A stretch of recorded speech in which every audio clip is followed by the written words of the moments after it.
Bonjour à tous.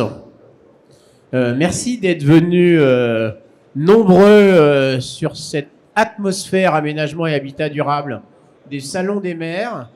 C'est une journée qui démarre un peu doucement sur le salon, mais c'est le troisième jour à la fois du congrès des maires et du salon.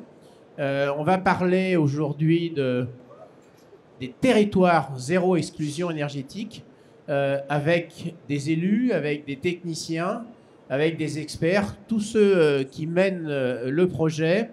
On attend le président de Carcassonne Agglo. Il va nous rejoindre dans quelques minutes, mais on va commencer. Et pourquoi ces territoires zéro exclusion énergétique? Pourquoi la précarité énergétique et le changement d'échelle dans l'action? Je vais demander au président de l'association Stop Exclusion énergétique d'introduire le sujet, à la fois sur évidemment ce sujet de précarité énergétique dont on parle beaucoup sur ce salon. Il y a eu des tables rondes, on en a beaucoup parlé au congrès aussi. Mais pourquoi vouloir créer des territoires zéro exclusion énergétique? Merci, bonjour à toutes et à tous. La raison de créer des territoires zéro exclusion énergétique, c'est de créer des démonstrateurs qu'il est possible d'éradiquer la précarité énergétique. En fait, l'idée, c'est de se concentrer sur un quartier de ville, une zone rurale. On en a 14 qui ont été sélectionnés par un jury depuis le mois de mai dernier, dans lesquels on va avoir des accompagnements des familles en grande précarité, la formation des acteurs, en particulier les ensembliers solidaires, ceux qui vont rentrer dans les dispositifs Mon accompagnateur renforcé, donc ils vont faire un accompagnement spécifique pour les familles dans leurs travaux de rénovation. Et puis on va sensibiliser les acteurs locaux, des artisans, des bénévoles, qui vont pouvoir aussi participer à ce projet qui est, comme je le répète, d'éradiquer la précarité énergétique sur un territoire.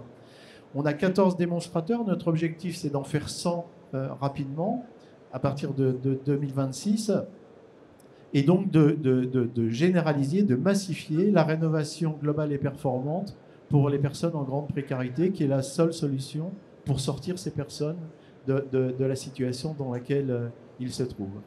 Donc voilà un peu le but des territoires. C'est un projet qui est porté par l'association Stop Exclusion énergétique et surtout les 60 membres qui composent cette association, puisque c'est une association qui est en fait un collectif d'organisation représentatif à la fois des collectivités territoriales, des grandes entreprises, des associations caritatives et de défense des droits de l'homme et des opérateurs de chantier ainsi que des organismes de formation.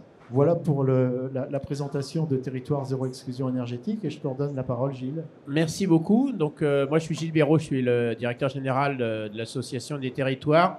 Alors, on va proposer donc à Florence Presson de nous rejoindre, mairie de Sceaux, et qui représente l'AMF au sein de la Commission nationale de la transition écologique, voilà, le ministère.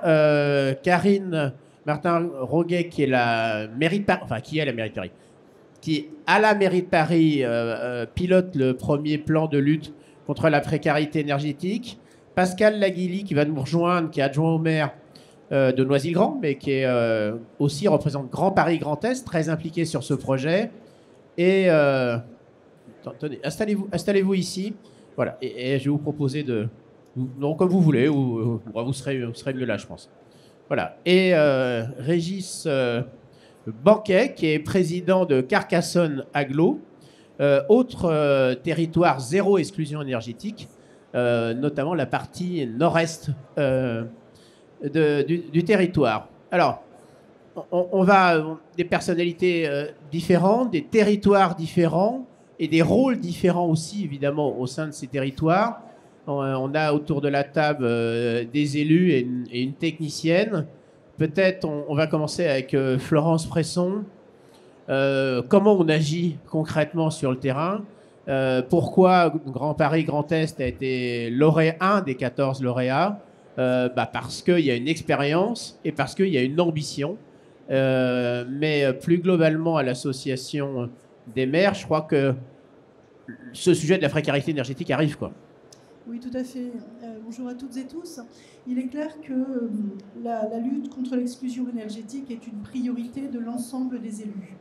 Alors, ça fait un certain temps que les maires en France, que ce soit petites communes ou grandes communes, eh bien, nous nous sommes engagés dans le cadre de l'accompagnement des citoyens, d'être un accélérateur pour permettre la rénovation énergétique performante. C'est dans ce cadre-là que notre rencontre avec l'association Stop Exclusion a porté ses fruits, puisque les parcours que nous mettions en place chacun dans nos communes, là je parle en tant qu'adjointe au maire de la ville de Sceaux, eh bien nous avons souhaité mieux accompagner les ménages les plus précaires, parce que ça ne fonctionne pas, ils ne viennent pas naturellement nous voir. Et travaillant aussi sur le territoire Grand Paris Grand Est, eh bien, ça a été important pour nous de pouvoir travailler, être expérimentateur, mettre en place, apporter notre petite pierre dans ce magnifique projet, programme Territoire Zéro Exclusion Énergétique. Alors, Monsieur le Président, Carcassonne Agglo, grande agglomération, une situation de pauvreté qu'on ne connaît pas forcément quand on est un touriste qui passe devant cette cité magnifique. Très grande ambition aussi, déjà du travail fait. Pourquoi avoir candidaté? Pour vous préciser qu'à la fin de cette conférence, on va signer la convention. Donc, en réalité, c'est le démarrage aujourd'hui, parce que j'ai oublié de préciser en tout début que c'est la Journée nationale contre la précarité énergétique et qu'on a profité de cette date symbolique d'abord pour être ce partenariat avec les organisateurs du salon et surtout signer aujourd'hui pour vous préciser que la ville de Paris signe cet après-midi. Voilà, donc il y aura deux grandes collectivités aujourd'hui présentes. Voilà, on avait envie de vous entendre. Alors, Carcassonne Agglo, pour présenter un petit peu la collectivité, c'est 83 communes, essentiellement des communes rurales, 115 000 habitants, et aujourd'hui, le constat, c'est qu'on a plus de la moitié des logements qui ont été construits avant 1946, donc je dirais beaucoup de passoires énergétiques sur le territoire, et notre expérience, depuis 15 ans qu'on travaille sur ce sujet-là, avec toutes les formes d'accompagnement qu'on a pu utiliser, comme le PIG, comme d'autres sujets, comme maintenant ma prime rénov', etc. On a mis en place depuis 5 ans un guichet unique sur l'agglomération pour justement recevoir nos concitoyens et les accompagner. Alors, parfois avec le PIG, parfois hors PIG, avec je dirais une volonté de l'agglomération de subventionner les travaux de transformation quelque part de ces passoires pour les rendre moins énergivores. Donc, et aujourd'hui, le constat, c'est que on a pratiquement 30 à 40% de notre population qui est, je dirais, en précarité concernant l'énergie. Et donc, il faut agir. Et agir, eh bien, c'est ce que nous essayons de faire à travers, je dirais, le pacte vert que nous avons signé, un pacte vert qui balaye, je dirais, tous les sujets, bien sûr, de transition écologique, de la mobilité, en passant par l'eau, en passant par d'autres sujets. Pacte vert qui est évalué aujourd'hui à 100 millions d'euros pour vraiment être acteur de cette transition et accompagner notre population. Donc voilà, on est lancé et on souhaite vraiment être partenaire je dirais, de cette démarche pour amener un plus à notre population. Merci, j'étais vendredi dernier à Carcassonne. J'ai vu l'enthousiasme à la fois des équipes, mais aussi de tout un écosystème qui est là, qui est présent, des opérateurs, des associations, le CCAS bien sûr, et aussi des artisans, chambres de métier. Et c'est le message, nous, qu'on veut faire passer aussi, c'est que c'est en créant une alliance locale, en faisant une priorité territoriale qu'on peut régler ce problème. Au niveau de Grand Paris, Grand Est, une démarche très engagée déjà depuis assez longtemps, notamment sur ces grandes zones pavillonnaires. Effectivement, comme disait Monsieur le Président, il y a des dates de construction qui sont assez fatales sur la précarité énergétique. Pourquoi s'engager? Et notamment, de la même façon, le jury qui a choisi les lauréats a été sensible à une démarche qui est, dès qu'on commence à travailler sur un quartier de Noisy, c'est pour enrichir l'ensemble du Grand Paris Grand Est. Voilà. Oui, effectivement. Donc, en fait, on a une particularité, c'est qu'on a lancé un dispositif. Il faut mettre le micro vraiment avec très le près. président du territoire, Xavier Lemoine. On avait lancé un dispositif qui s'appelle le parcours de rénovation énergétique du pavillonnaire. Et on s'est aperçu finalement que on a fait des forums, on a accueilli des familles, et on s'est aperçu finalement que c'était les plus modestes qui ne venaient pas. Pourquoi? Parce qu'ils n'y croyaient pas, il y avait un reste à charge important, et finalement, il fallait aller plus loin, les accompagner encore plus que les autres, et donc rentrer dans ce dispositif qui nous paraît bien plus satisfaisant, en tous les cas pour l'accompagnement et le suivi des ménages. Ce qu'on peut dire aussi sur la particularité, c'est que nous, on a un bassin d'environ 400 000 habitants, un peu plus de 400 000 habitants, enfin sur Grand Paris Grand Est. Noisy-le-Grand, la ville peut-être principale de ce territoire, 70 000 habitants, 7 000 pavillons.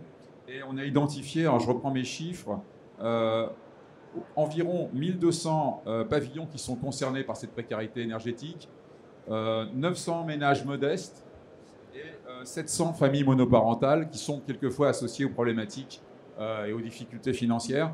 Et donc, on s'est dit qu'il fallait vraiment aller dans ce dispositif. Ensuite, on a identifié donc 3 quartiers dans la ville, des quartiers dans le secteur sud de la ville. Et ce qui est intéressant dans notre dispositif, c'est qu'on va aussi pouvoir essaimer sur tout le territoire à travers des cas particuliers qui sont dans les villes voisines, 14 communes, du sud Seine-Saint-Denis, sud-est Seine-Saint-Denis, de manière à pouvoir mettre le dispositif sur tout l'ensemble de Grand Paris Grand Est. Je crois que c'est effectivement l'esprit de... On part du terrain et ensuite on élargit d'autant plus. Et on voit bien avec la carte derrière vous des 15 territoires qui sont concernés.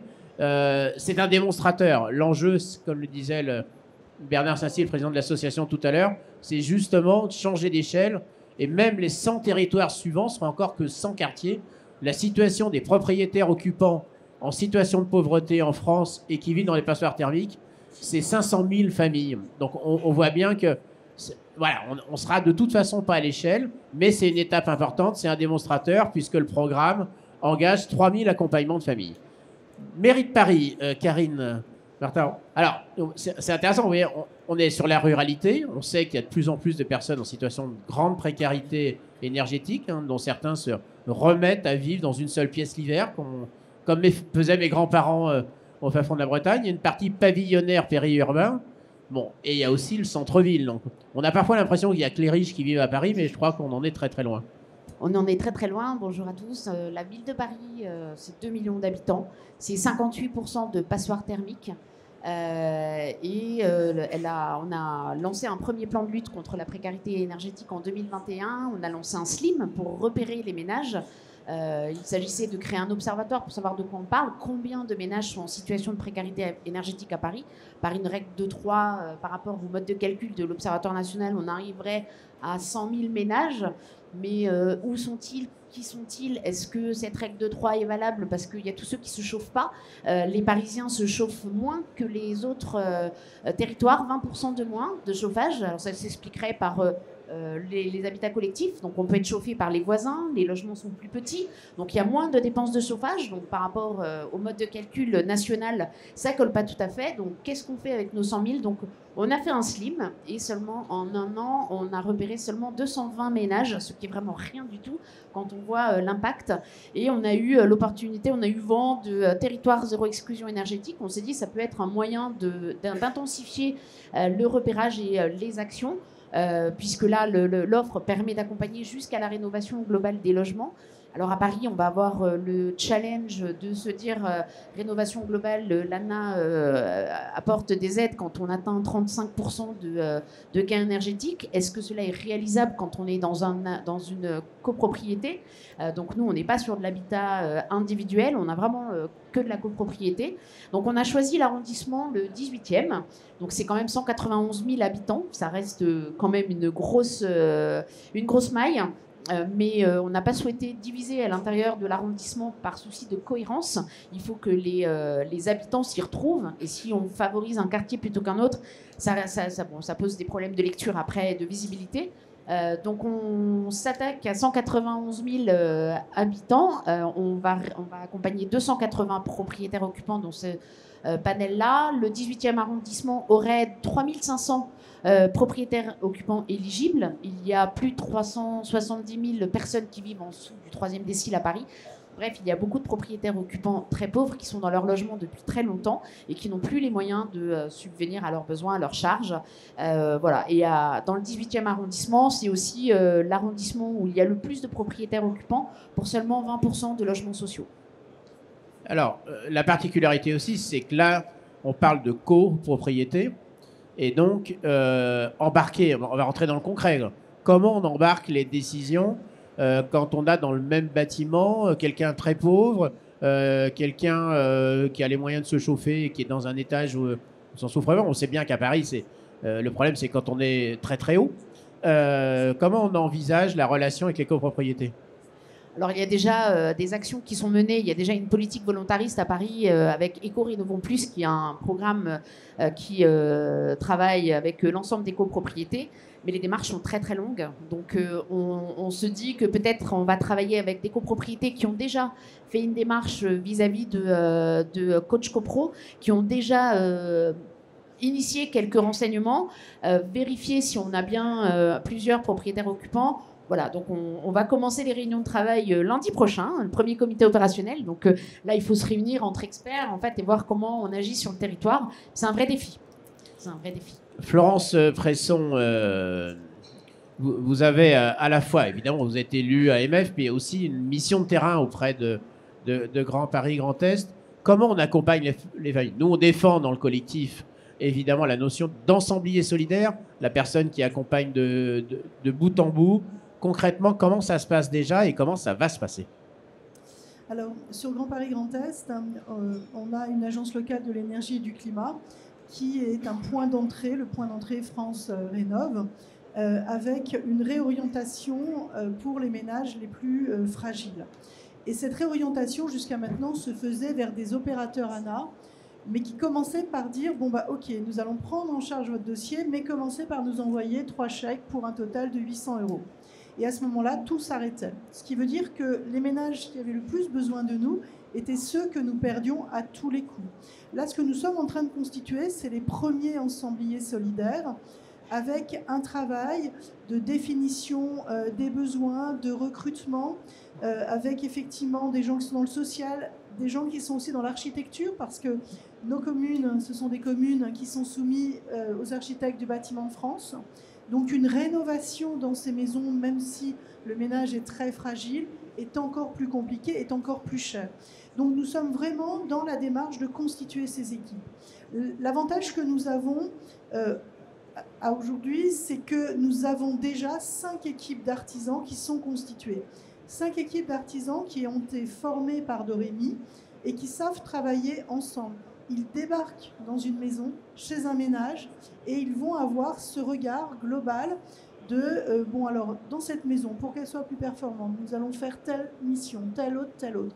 Donc ça, notre travail est un peu moins à engager dès le début, et nous allons vraiment privilégier, nous sommes dans un travail de coopération avec Solia Grand Paris, avec d'autres opérateurs qui vont petit à petit nous rejoindre, puisque l'objectif, dans le cadre de cette expérimentation, c'est d'avoir par exemple un cabinet d'architectes aussi, qui puisse prendre en charge une dizaine de maisons, les maisons les plus complexes, les plus compliquées sur nos communes.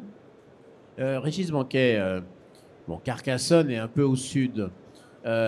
Donc, est-ce que la question... non, moi j'habite de l'autre côté du Rhône, hein, enfin, en face, aussi au sud.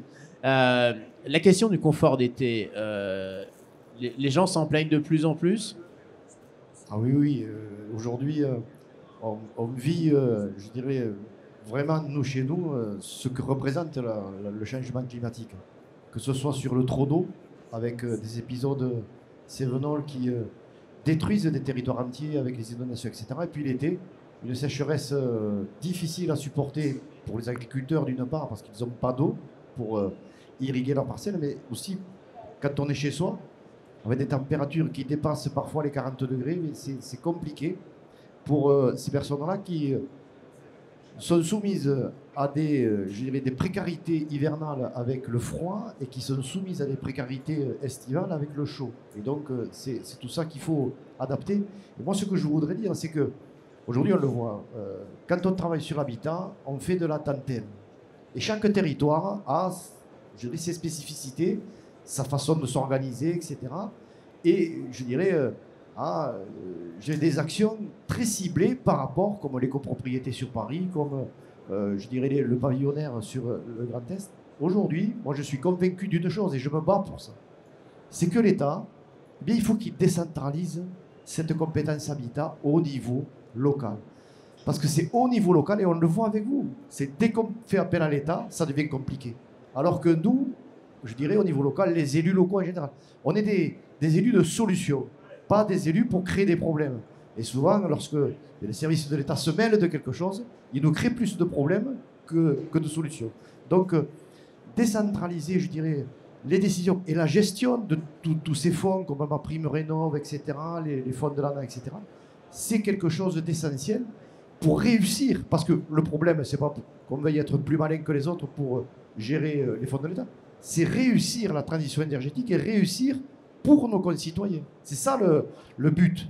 Quand on est élu, c'est d'amener une qualité de vie supplémentaire à nos concitoyens. Et là, je crois que collectivement, tous, on a ce combat aussi à mener parce que, bien que ce soit sur Paris, que ce soit sur, je dirais, la grande couronne parisienne, etc., ou dans le sud chez nous, où on a d'autres sujets à traiter, eh bien, on est, je dirais, les élus locaux en première ligne. Et quand on est en première ligne, moi je dis toujours, il faut que ce soit celui qui paye, qui commande.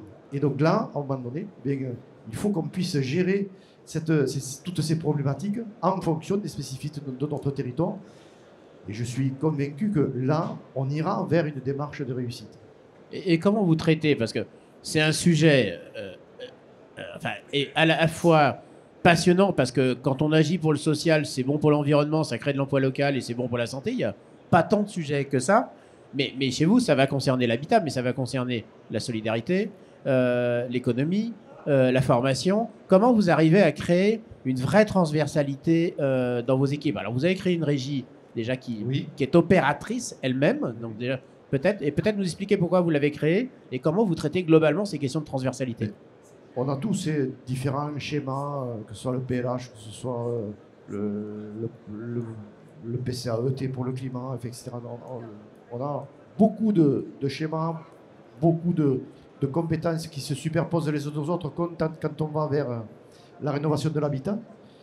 Et nous, dans notre réflexion, c'est-à-dire on va créer un service qui va, je dirais, on peut faire l'ensemblier quelque part, comme vous faites pour l'ensemble des personnes qui interviennent sur la rénovation de l'habitat, bien un service qui va travailler totalement en transversalité avec tous les autres services qui ont leur propre, je dirais, prérogatives sur des sujets comme l'économie, alors travailler avec la Chambre des métiers, etc., pour les artisans ou autres. Et donc, c'est à partir de ce moment-là qu'on s'est rendu compte que bien, cette transversalité, elle nous a mené, je dirais, une plus-value dans l'action qu'on pouvait mener vis-à-vis de nos concitoyens, parce qu'ils avaient tout le panel, je dirais, de tout ce que l'on peut faire, je dirais, la collectivité, pour accompagner le citoyen, que ce soit avec notre CIAS pour, par exemple, les aider à payer les factures d'eau, les aider à payer les factures d'électricité, souvent,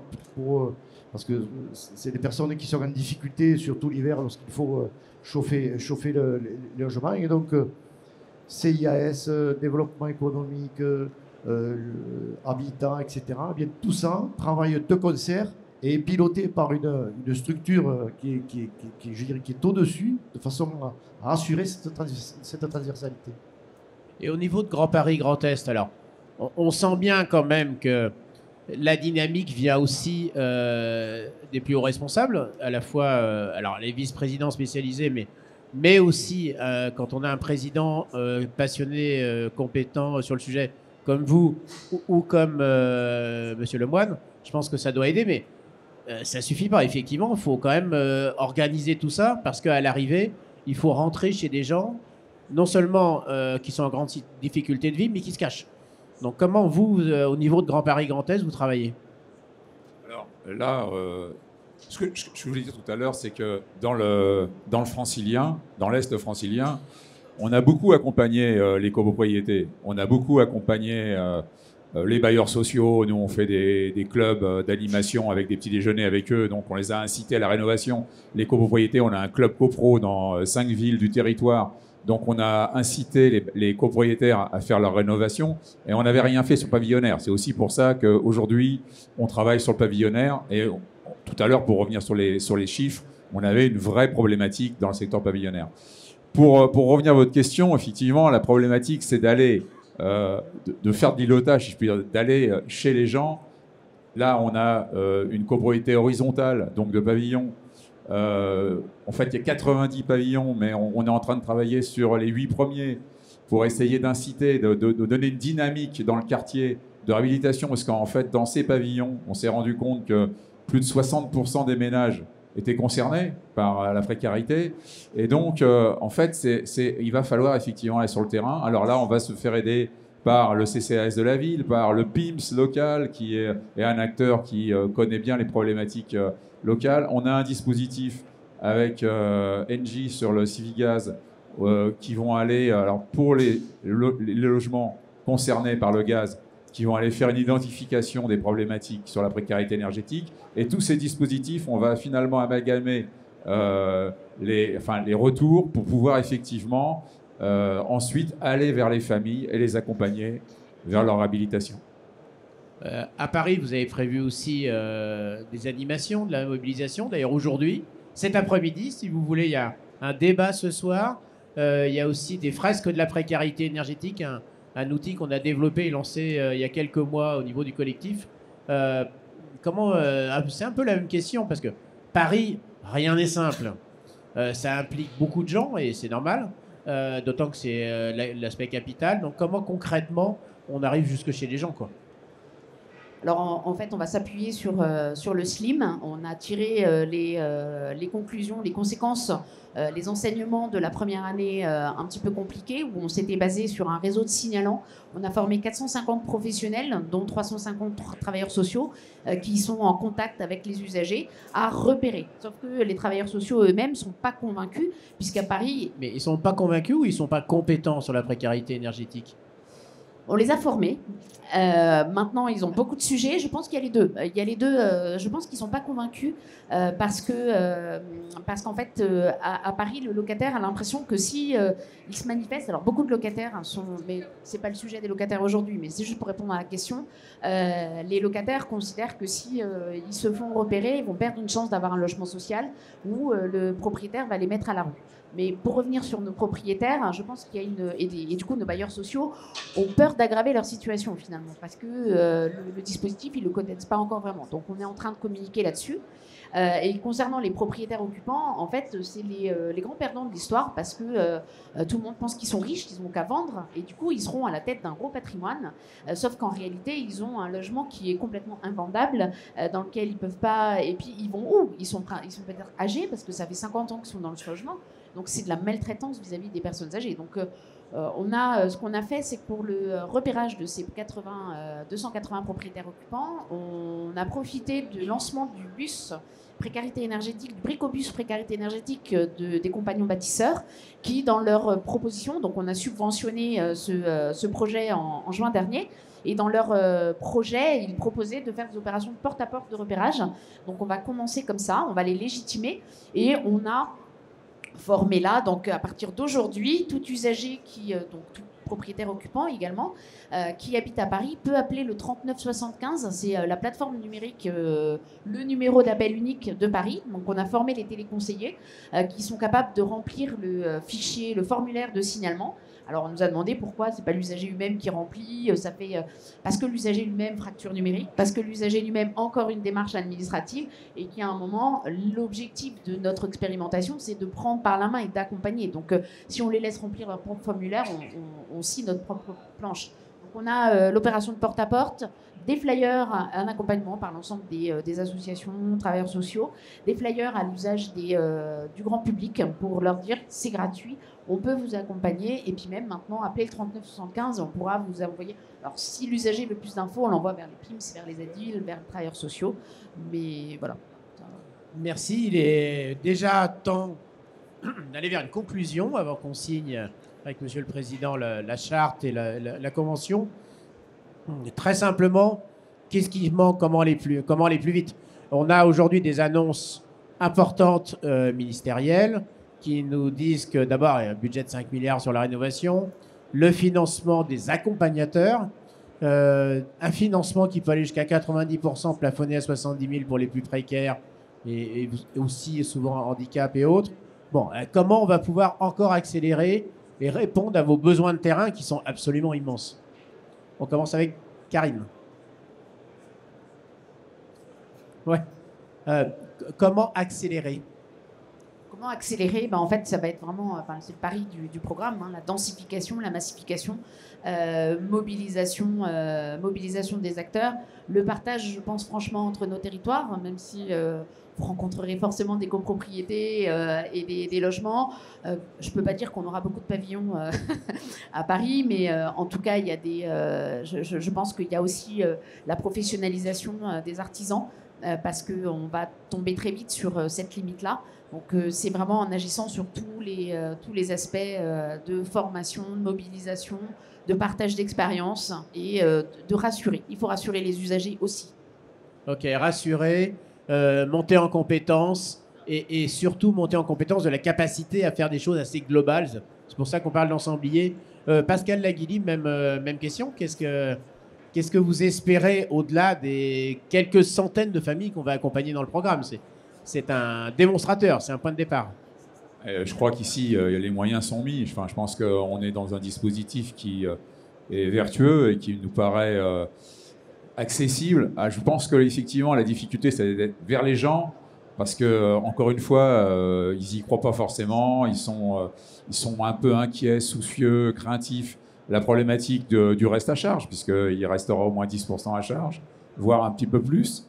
Donc le financement des banques, ça c'est un sujet qui est aussi une vraie problématique. Moi, je sais qu'il y a des dispositifs qui sont en place. Il y a aussi, je pense, le tiers confiance. C'est ce qu'on a mis en place à Grand Paris Grand Est. Je pense que l'élu, enfin la ville, plus que l'élu, peut-être la ville, le territoire, peut être un acteur de confiance. Et puis aussi, je pense que ce qui va pouvoir être un gage de réussite, c'est le faire savoir. En fait, aujourd'hui, on a des DP pour faire de la réhabilitation thermique dans le pavillonnaire. Il faut aussi donner les succès, c'est-à-dire essayer de faire comprendre à ces populations qu'il y a des aides et puis il y a des résultats derrière. Et ça aussi, c'est ça l'enjeu de demain, je crois. Donc, en gros, c'est possible. Voilà. C'est possible. Voilà. On va y arriver. Alors, Florence, d'une façon globale, alors la mairie de Sceaux n'a pas la réputation d'héberger énormément de précaires, mais il y en a, comme dans toutes les communes de France. Je crois d'ailleurs que le maire est très conscient et plutôt impliqué dans l'association des maires de France. Il est connu globalement comme comment les maires vont accélérer maintenant. Parce que peut-être que le message aux plus précaires, il faut porter aussi au niveau des maires. Et là, l'expérience des collectivités diverses ici présentes, c'est aussi de dire non mais c'est possible. Alors, même si vous n'êtes pas territoire zéro exclusion énergétique, venez, commençons à travailler maintenant pour que vous ayez des quartiers territoire zéro exclusion énergétique dès 2026. Alors effectivement, il faut arriver à déployer ces informations. Des tables rondes comme celle-ci, les remises de trophées, on a connu hier. Au sein de l'AMF, il y a régulièrement des groupes de travail qui sont sur du thème. Donc il y a le thème de la transition énergétique par exemple, c'est vraiment le faire savoir. En revanche, il y a un point sur lequel il faut être très vigilant, ce sont les artisans. Les artisans, il faut qu'ils soient RGE, reconnus garants de l'environnement. Il faut qu'ils soient suffisamment nombreux parce qu'arriver dans une maison qui est un lieu habité la plupart du temps, ce sont des chantiers qui nécessitent beaucoup plus de temps. Et là, je dirais qu'on avait été mis en avant l'année dernière sur une collaboration pour accompagner l'artisan pour devenir RGE avec la CAPEB, avec la Chambre des métiers de l'artisanat. Grâce à ce prix que nous avions eu, eh bien, l'État a décidé d'accompagner financièrement et la CAPEB et la Chambre des métiers de l'artisanat pour justement former, accompagner, aider au recrutement. Donc ça, c'est toute la lisibilité qui peut être faite de nos actions qui permettent effectivement d'accélérer le mouvement. Alors, Régis Banquet, président de Carcassonne Go. Bon, on a compris que vous voulez plus de décentralisation, plus d'indépendance, d'autonomie, de moyens, et que finalement, c'est celui qui tient le budget, qui prend les décisions. Et quoi d'autre? Non, vous parliez d'accélérer.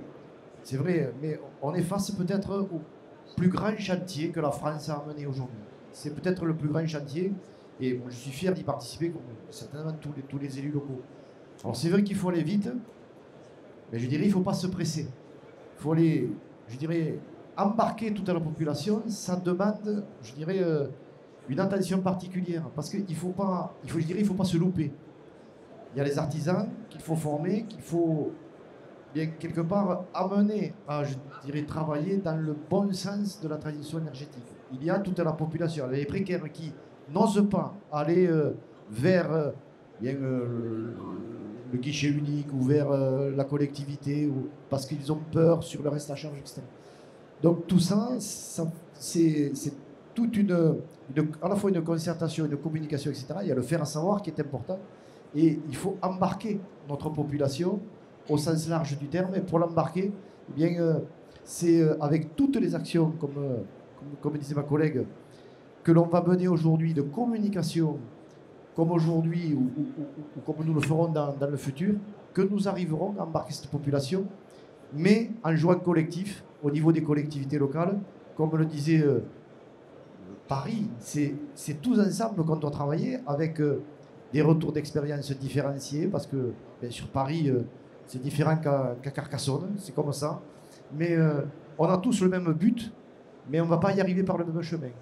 Et c'est ces divers chemins qu'il faut qu'on arrive à coordonner pour que, au final, eh bien, la France soit quelque part un des premiers pays européens à, je dirais, relever ce défi de la transition énergétique dans notre bâti ancien. Et je suis convaincu qu'on peut y arriver. Il faut juste un peu de volonté, un peu de compréhension d'en haut et beaucoup d'énergie en bas. Ce qui était vraiment intéressant dans cette conférence, c'est qu'on a parlé d'humain, on a parlé un peu d'argent, de technique, etc. Mais tout est question humaine. Parce que ce qui est assez formidable d'ailleurs dans ces sujets de précarité énergétique, c'est effectivement c'est bon pour le social, c'est bon pour le climat, ça crée de l'emploi, c'est bon pour la santé. Et en plus, quand on a fini un chantier, on n'y revient pas pendant 20 ans. Et ça, c'est assez rare. Et effectivement, je partage totalement le fait que c'est la priorité, le grand enjeu. Et d'ailleurs, on va tous se battre pour que ce soit la grande cause nationale en 2025. Parce que je pense que ça va être aussi un accélérateur juste avant des élections qui intéresseront beaucoup les participants, celle de 2026. Bonne journée à tous, bon courage sur la fin du salon. Et nous, on signe tout de suite la convention devant la caméra. Merci et merci à la technique.